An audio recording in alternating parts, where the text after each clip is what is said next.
Let them fly. I hear the voice which says that all must die, sooner than our white-bearded patriarchs died, and that on high an ocean is prepared, while from below the deep shall rise to meet heaven's overflow. Few shall be spared, it seems, and of course, that few, the race of Cain, must lift their eyes to Adam's God in vain.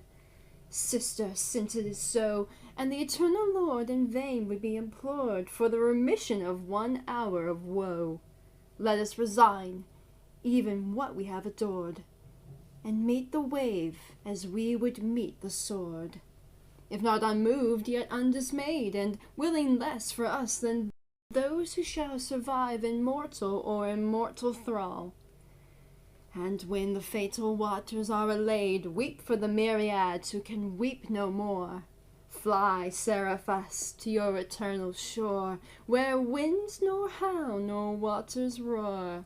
Our portion is to die, and yours to live forever.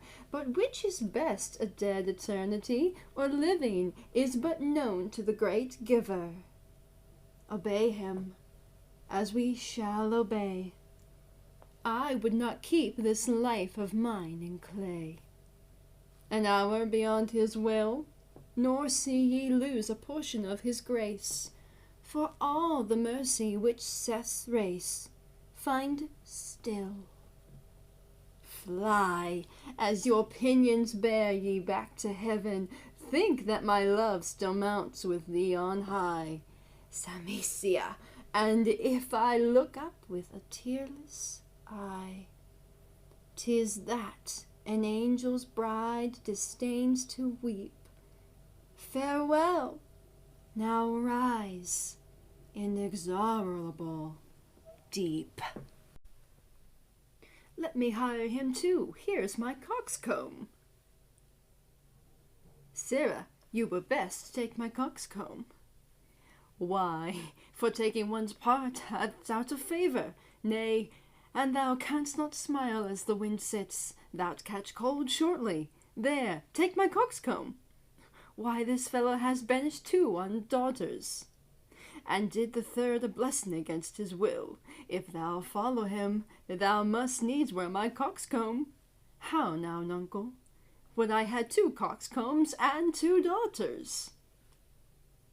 If I gave them all my living, I'd keep my coxcombs myself. There's mine, beg another of thy daughters.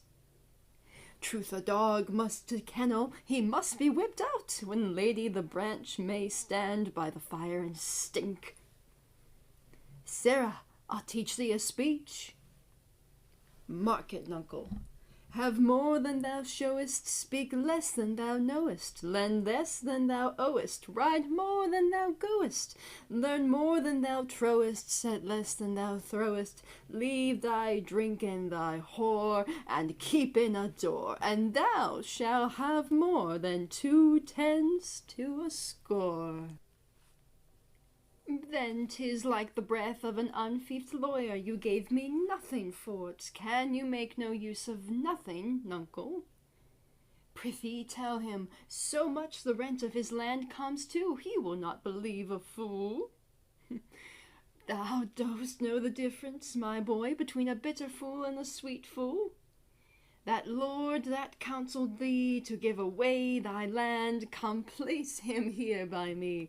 Do thou for him stand, the sweet and bitter fool will presently appear, the one in motley here, and the other found out there.